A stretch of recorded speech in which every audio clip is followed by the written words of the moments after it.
Welcome to the next episode of This Thing What Is. I'm going to try speak a little bit louder because I know I'm recording these on my phone. Went to grab my phone to show you my phone while it's recording from my phone. I am not a smart man or person, for that matter. I need to research that. On the scale of a fish to Stephen Hawking, I'm somewhere in the middle of the apes. Not like a smart one like a chimp, but like a angry one like a mandrill. With like the red butts. Definitely would be an ape with a red butt. If I was an ape. But I guess I sort of am. Are humans ape? What are we? We're primates. Anyway, that's actually kind of on theme, which is weird. This Thing What Is, a dinosaur movie, the second part, because apparently I can talk for almost probably 30 minutes on this shit, which is surprising to even me, but I do like the sound of my own voice when I hear it out loud. I hate it when it's recorded back. Fuck, I sound like a piece of shit, and I don't know why anyone lets me talk to them. Anyway. So, when last we left off, I had started rushing through the carnival scene because I have basically shelled my phone in terms of what else is on apps that are on there to record these videos, and I still only get like a maximum of 15 minutes. Which is why I rushed towards the end of that video trying to get the rest of it out before I decided that I'm allowed to do 2 parts. We do things like that here on the fly, and This Thing What Is, we just make massive production decisions like that. Oh god, I've got some weird thing going on. Because I fucking can. There are no rules anymore. The world has broken down as we know it. Children are dying. Probably. I mean, they always are. They're honestly, children, be better at not dying in general. I hear about it all the time. Fucking sick of it. Figure it out. I haven't died in 20 years. Not through lack of trying, let me tell you that. So, I had rushed through the scene. I'd actually kind of skipped over one of the characters that I want to talk about really quickly, and I briefly touched upon something that had been going on the whole movie, but I hadn't brought it up because I felt like I didn't have time, but now I do. This movie has a really weird amount of non-sequiturs and one-liners that just don't go anywhere. I guess it's non-sequiturs and one-liners, for fuck's sake. But they're not funny. Even to kids. Kids wouldn't understand most of the ones I'm thinking of. And the ones they would understand, they might laugh at, but they're more entertained by the dinosaur shit, not by the, random happenstance and commentary from everybody else. It's weird. It's almost like it was written by, these jokes were inserted by someone who had just finished a stand-up comedy degree or something. It wasn't, they're not good. The line I mentioned last time, where Louis, the main kid, goes, "Oh, I've never seen so many tassels in my life," because he's Brooklyn, fucking Swordsman of Landstar, Brooklyn Rage, Yugi, kind of whatever, pizza, I assume. Yeah, and I honestly think this movie is where I got the misunderstanding that the uvula, the thing that dangles at the back of your throat, was tonsils because of that one line. That's also one line. Kids aren't gonna find that funny. It's especially in kind of a spooky, eerie scene that's not meant to be taken lightly. Because the whole carnival scene, there's some weird gags in it, but the whole atmosphere is supposed to be spooky and eerie and leading to this big reveal that the dinosaurs have been changed back to their primitive versions. And before I go into that and we continue on, I want to talk about Stubbs. Stubbs the clown. He is one of the only characters that has consistent lines that is drawn cartoonish, other than the dinosaurs. And he doesn't really serve a purpose. other than to like add levity to an otherwise bleak scene for the kids, specifically the kids in the movie, not the children watching it, because I think kids can deal with that bleakness if it's gonna last like 10 minutes at most. So anyway, when last we left off, Rex and the other dinosaurs had just been dragged in by a bunch of clown painted elephants, almost 60 of them. They were enormous cages, and they unveiled with a blast of magic, and there standing was these dinosaurs from ancient times. Oh, then the most dangerous of all, the Tyrannosaurus Rex. And Professor Screw Eyes, he goes up to and he hypnotizes it with his screw eye, because apparently that's where his magic comes from. It's his screw eye. Okay. Anyway, he hypnotizes Rex, or the T-Rex at this point, because he's not really Rex, because he doesn't have the personality or the sentience involved, I guess. Scholars can debate that. And he hypnotizes him, and oh no, Rex, he's gonna make him scare the crowd, and the crowd's terrified. It's a dinosaur. Ah! And then a crow is shown, and it presses the button labeled flares, and the flares go off, and it breaks Professor Scry's on eye contact with Rex, and suddenly Rex and the other dinosaurs are no longer bound by the magic, and he's gone on a rampage, and oh no, and Professor Screw Eyes is afraid, and we see like his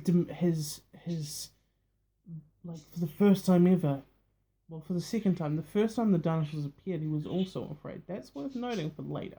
Anyway, so Louis runs up to Rex and goes, "No, you wouldn't hurt anyone." Hugs him. He turns back to Rex.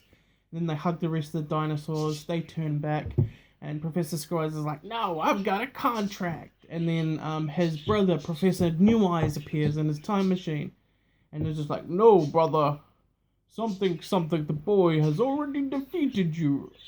And then he takes Louis and the dinosaurs, and they're going to the Museum of Natural History across the road. Which, why couldn't he have dropped them there before? Just if he was gonna fly them there in his time machine anyway.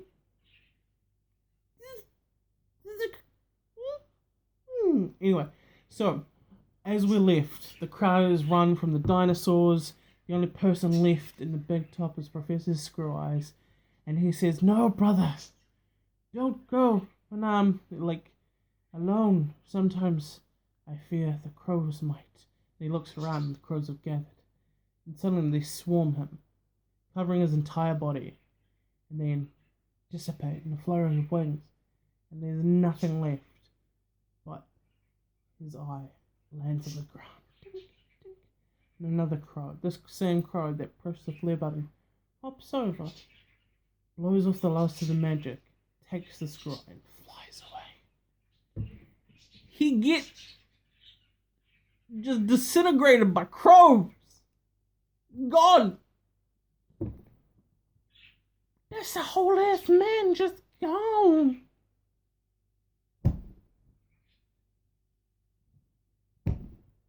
And there's never addressing it. Anyway, at this point, the kids go to the Museum of Natural History and they show off the dinosaurs to the other children. All the children are wonderful.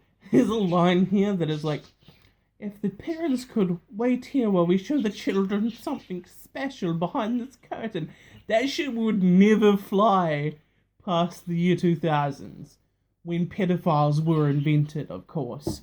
Before then, none. Just fucking, I looked that happened, I was just like, that would not fly today. Oh shit. Anyway, they show them, and then weirdly, like, there's this moment where like a door closes and Professor New Eyes goes, "And that's the end of that story." And then we cut back to Rex, who's supposed to be narrating, and then he tells the bird that's the end of the story, and the bird flies off. Why was that scene of Professor New Eyes? It's like they animated and recorded the lines before they decided that they were going to have the beginning and ending parts. Did they feel like the kids need an introduction in? Or a friendly face? Did they feel like Rex needed more personality? Did they need to pad for runtime? I really don't get that decision, because it seems like that part where he sends in, that's the end of that story, is the end. And the movie could have cold begun on the whole Rex chasing the little dinosaur through the woods. I don't get it. Clearly, they added post the movie being finished, the beginning and end scenes with Rex being a golfer. I assume this movie's a mess on a lot of fronts.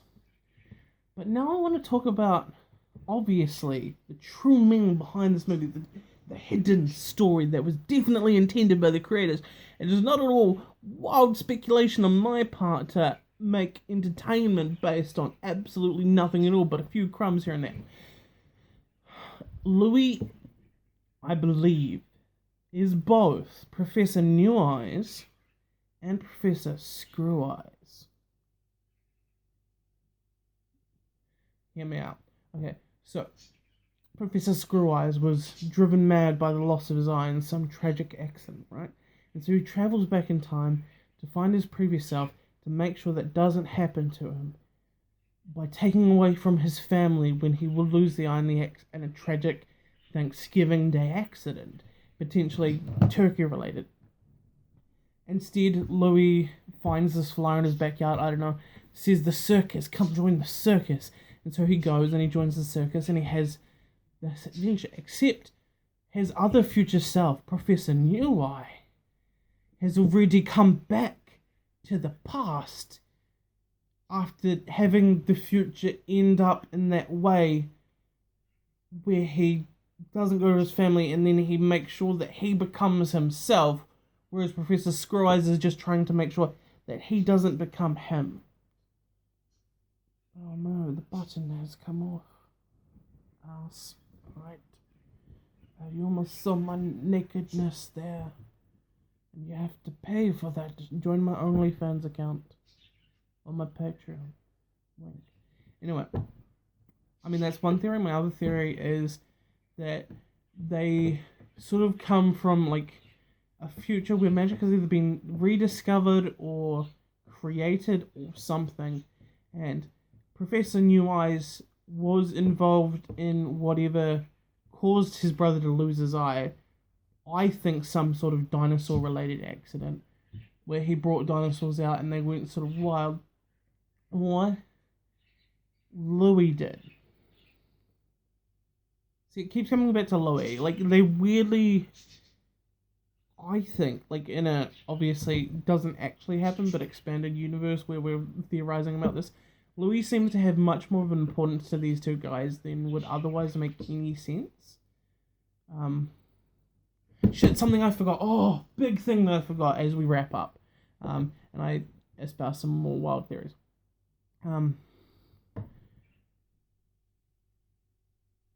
Stubbs, after the dinosaurs are re-cartoonized, and everything happens, he quits, does this big thing, people laugh, and he's just like, you know why they're laughing? Because I'm a clown, and that's funny. And then he sees the line, and that's comedy, which you might, is like a soundbite that you've almost certainly, definitely heard. That's where that line comes from. Thought that was worth mentioning, and then he parted away in a clown car. He's more of a prop comic than a clown, if I'm being honest. This is my opinion. I mean, I'm right, but it's also an opinion. And to wrap it up, just one more thing I want to add. There seems to be a difference in how characters were animated. Like, the dinosaurs seem much more cartoony. Most adults are cartoony.